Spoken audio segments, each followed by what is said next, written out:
Ladies and gentlemen, Washington Post, 10 hours ago. Can you believe this? Archives asked for records in 2021 after Trump lawyer agreed they should be returned. Email says the National Archives and Trump were emailing one another? No! Indict him! The New York Times emails show. My God, why does... Emails show early tensions between Trump and National Archives. CNN. Archives says documents were not returned even though White House counsel said Trump should hand them over. Oh my God! You mean this wasn't secret servers that even President Obama didn't know of? That the United States government didn't know of? Where Clinton...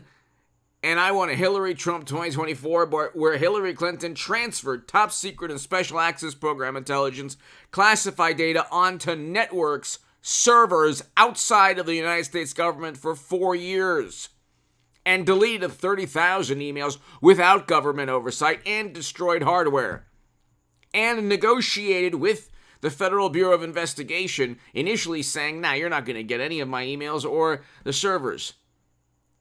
You mean to tell me he's been emailing and emails released show that there's been tension between the National Archives and Trump? Who cares? Big deal. So, according to MSNBC, here's another article, how Trump's lawyers put themselves at risk with reported statement to DOJ. What risk? You know he's a former president. You know how he obtained the documents. So the real issue is he was in illegal possession of those documents. It is unclear how central a legal question the classification process and the president's role in it could be. This is a CBS News article titled, Trump Says It Was All Declassified. How declassification usually works. As the New York Times points out, none of the statutes cited in the warrant rely on whether the records were classified or not. It is completely irrelevant. He had the power to declassify. He was the president of the United States. You know how he got the information. Hit subscribe to this channel right now, ladies and gentlemen. If you want to support my work, my Patreon is below. Become a member of the channel if you want to read my writing in The Hill, the Huffington Post Salon, the Jerusalem Post, the Federalist, other publications. Go to hagoodman.com and subscribe to the Stock Market Crash channel and H.A. Goodman's other channel, almost 20,000 subs, and I'll be doing a lot more segments in September. I'll be doing a segment a day in September on H.A. Goodman's other channel, or more than that. As the New York Times points out, none of the statutes cited in the warrant rely on whether the records were classified or not. The search warrant signed by the Florida magistrate judge entails items, quote, illegally possessed in violation of 18 U.S. Code 793-2071 or 1519. Okay, you're going to indict a former president? Go ahead. You've set the precedent with Clinton, and that will only shine a greater spotlight on the rampant criminality of a Secretary of State with private secret servers. Do you know anything that went on with those 30,000 deleted emails? You think they're all personal and had to do with, benign, whatever, buying things online? I mean, they were personal emails, maybe having to do with the foundation. If it was Trump and he deleted 30,000 emails, they'd say he was sending love letters to Vladimir in Moscow. He was selling secrets. He was actually, you know what he was doing, Trump? He deleted 30,000 emails on private servers that nobody knows of, and Trump was actually selling launch codes to others around the world just to finance his hotels in capitals around the globe. That's what they would say. I mean, you have to understand that there is a blind spot in American politics. They cannot see the hypocrisy. They call it whataboutism, but that is a rational and logical viewpoint. If you are pontificating, you must always form a rebuttal that says, what about Clinton servers? You claim to care about classified data. You made an absolute mockery of it. Trump has been emailing and negotiating and talking to the National Archives, and what's this? The FBI in June actually got classified data from Trump. Okay, tell me what the problem is here. Tell me what the problem is here. Like, what is the big deal? According to New York Times report published Monday, Bob and Corcoran met at Mar-a-Lago with the head of the counter-espionage, a former president. You think Trump is working with another country? That's Hunter and Joe and Hillary getting money from everybody on the planet.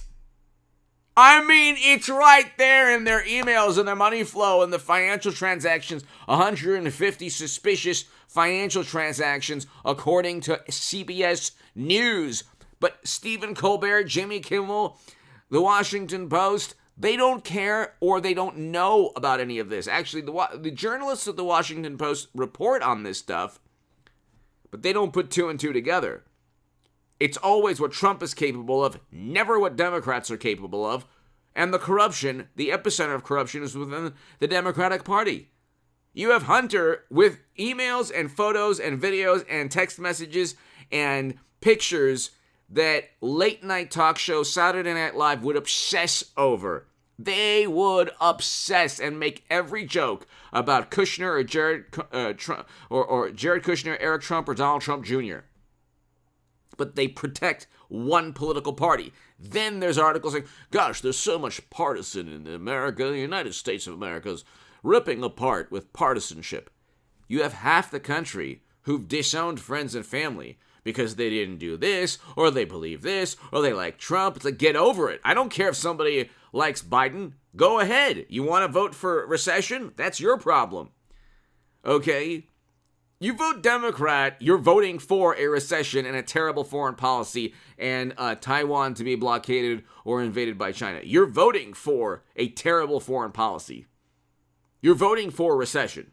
If you want to do that, what do I care? I'm not going to disown you.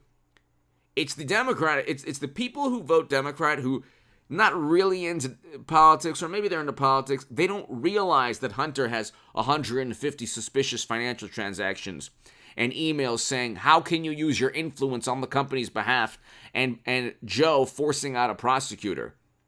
But they don't put two and two together. They can't possibly do that.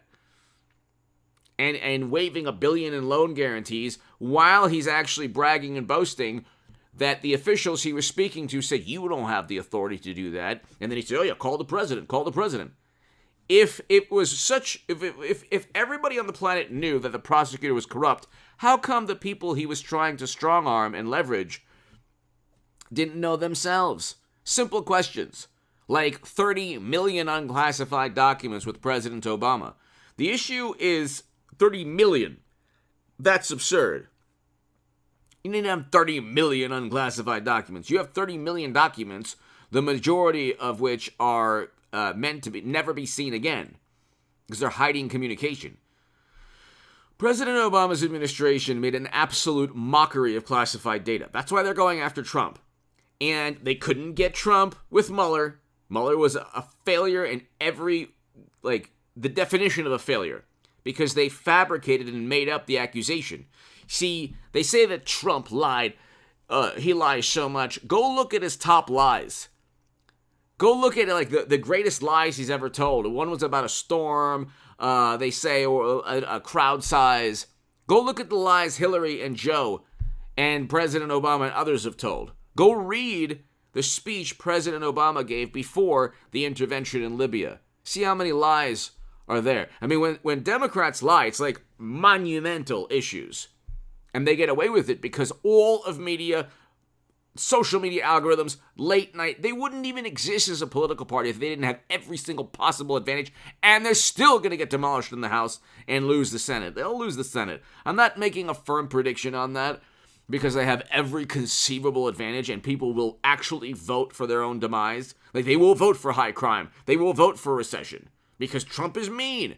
They haven't reached a point yet where layoffs and recession and all of that, it's like people will still say, oh, Trump, we can't have Trump. He's a menace to democracy, as they lose money in their paycheck and real wages go down and inflation goes up and the recession continues. We'll almost certainly have a negative third quarter. Even though the Atlanta Fed GDP now says 1.4%, it continues to go down. So the emails show that he's been in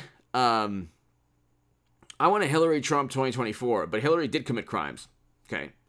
I called that out in 2016, and you could see the people who were so beholden to the Democratic Party. And then they lost, like I said they would. I said Clinton would lose to Trump. And it's like, this is not like, there's two things that you have to remember, ladies and gentlemen. One, this is not only a nothing burger, but it was like the most, it's like the dumbest, most absurd, new, hysteria about Trump. First it was Mueller, then it was now a couple weeks ago I thought that he threw his dinner at the wall and he tried to overturn democracy, and then before that it was Stormy, and then it was the Georgia probe, the New York probe. I mean, here's a newsflash. They're investigating Trump for public relations purposes. They don't have anything on him. He hasn't committed a crime. They investigate Hunter or Hillary to say, we couldn't find anything, to suppress or to cover up crimes. You can investigate to achieve two different objectives. You can investigate an innocent person and say, we haven't found it. Well, no, that person's guilty. We're investigating. And you can investigate an actual guilty person who committed crimes and say, gosh, we didn't find anything. You could cover up a crime with an investigation, and you could accuse somebody who didn't commit a crime with an investigation.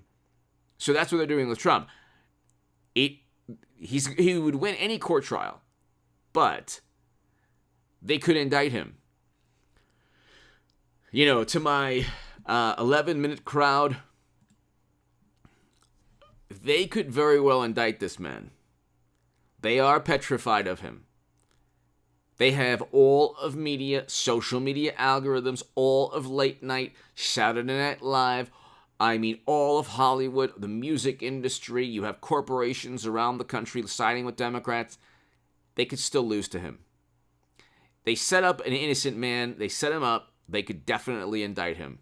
They'd lose the trial, but then they'd get themselves in such a hysterical frenzy. It would be like, chum with sharks in the water.